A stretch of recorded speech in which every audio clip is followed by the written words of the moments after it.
मैं इस तरह के जितने भी नफरती चिंटू हैं उनसे डरती नहीं हूँ। मैं मोनू मानेसर जैसे आतंकवादियों से डरती नहीं हूँ। मैं अपने देश को बचाने के लिए किसी हद तक भी जा सकती हूँ और ये मुझे फांसी पर लटका दे आज तब भी मैं तैयार। क्यों सऊदी में हाथ जोड़ते फिरते हैं? क्यों उनके साथ लंच करके फिर उनके आते हैं? क्या विश्व स्तर पर ये बात कह सकते हैं कि हम मुस्लिम के खिलाफ हैं? कौन सा अखंड भारत? अखंड भारत में 100 करोड़ मुसलमान आता है। आपका बस चले तो ऑब्जेक्शन बनाए, क्योंकि आपकी नजर में तो बलात्कारी संस्कारी होते हैं। 2 रुपए ट्वीट वाला चरित्र जो है वो हेमंत बिस्वा शर्मा का है।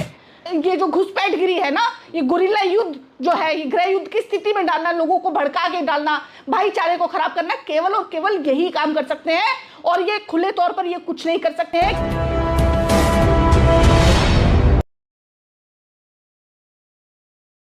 हेमंता बिस्वा शर्मा ने कहा है कि मुझे मुसलमानों का वोट नहीं चाहिए और हम उनके इलाकों में प्रचार भी नहीं करेंगे। ये भाषा एक मुख्यमंत्री की है। ठीक है, मुख्यमंत्री की भाषा है, मोदी जी से कहलवा दें ये बात। यही बात आप मोदी जी से कहलवा दीजिए। फिर क्यों सऊदी में हाथ जोड़ते फिरते हैं? क्यों उनके साथ लंच करके फिर उनके आते हैं? जब वहां से पर्चा लिख के आता है तब हाथ जोड़ने लगते हैं कि सर हमसे तो गलती हो गई। फिर नूपुर शर्मा को बर्खास्त करेंगे, फिर हेमंत बिस्वा को बर्खास्त करेंगे। क्या विश्व स्तर पर ये बात कह सकते हैं? क्या विश्व स्तर पर ये बात कह सकते हैं कि हम मुस्लिम के खिलाफ हैं? और यहाँ पर अखंड भारत की बात करते हैं। कौन सा अखंड भारत?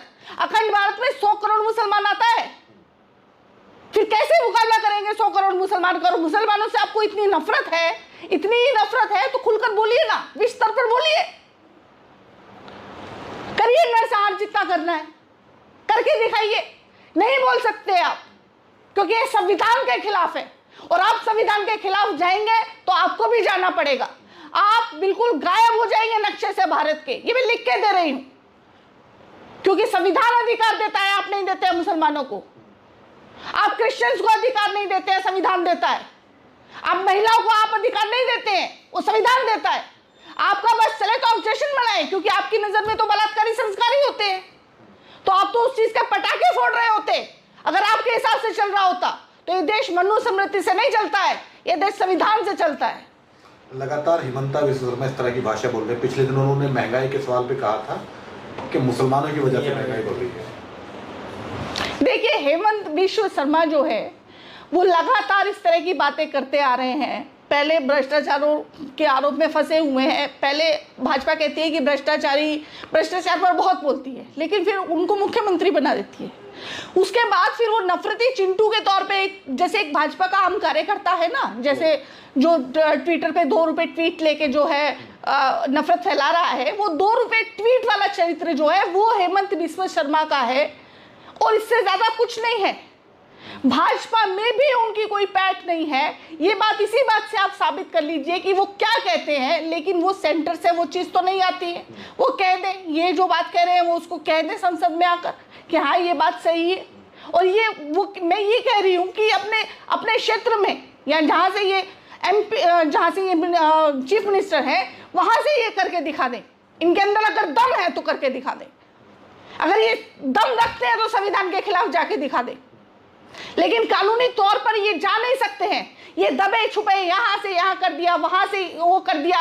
ये दबे छुपे जो ये जो घुसपैठगिरी है ना, ये गुरिल्ला युद्ध जो है, ये गृह युद्ध की स्थिति में डालना, लोगों को भड़का के डालना, भाईचारे को खराब करना, केवल और केवल यही काम कर सकते हैं। और ये खुले तौर पर ये कुछ नहीं कर सकते हैं, क्योंकि इनको भी पता है कि अगर इस देश में रहना है तो संविधान संविधान कहना है। पर मैम, जो हेमंत बिस्वा शर्मा का स्टेटमेंट है, एक तरफ प्रधानमंत्री कहते हैं कि हम सबका साथ, सबका विकास और सबका विश्वास जीतने की तरफ अग्रसर हैं, आगे बढ़ रहे हैं, तो क्या उनकी बिना इजाजत, क्या प्रधानमंत्री को ये स्टेटमेंट पता नहीं चला होगा कि वो एक धर्म विशेष को बाइकआउट करने की एक तरह से बात करें कि हमें तुम्हें चाहिए ही नहीं? क्या नहीं पता चला होगा?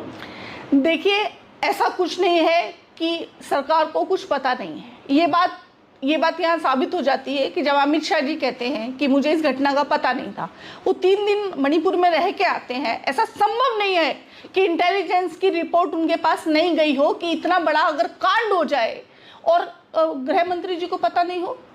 लेकिन ये जानबूझकर किया जा रहा है इस सरकार के द्वारा। देश को गृह युद्ध की स्थिति में डाला जा रहा है, भाई से भाई को लड़वाया जा रहा है। ये सरकार सब जानते बूझते हुए कर रही है, क्योंकि सरकार इतनी ज्यादा डरी हुई है, क्योंकि मुद्दों पर कभी बात नहीं की। जनता के स्तर पर कभी बात नहीं, ज़मीनी स्तर पर कुछ काम किया नहीं, तो अब जीतेंगे कैसे?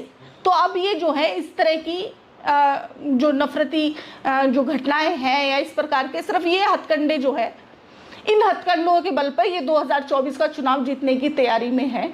लेकिन ये बात की मैं आपको गारंटी देती हूँ कि अब का चुनाव नफरत पे नहीं होगा, हिंदू मुसलमान पे नहीं होगा, देश को बांटने पे नहीं होगा।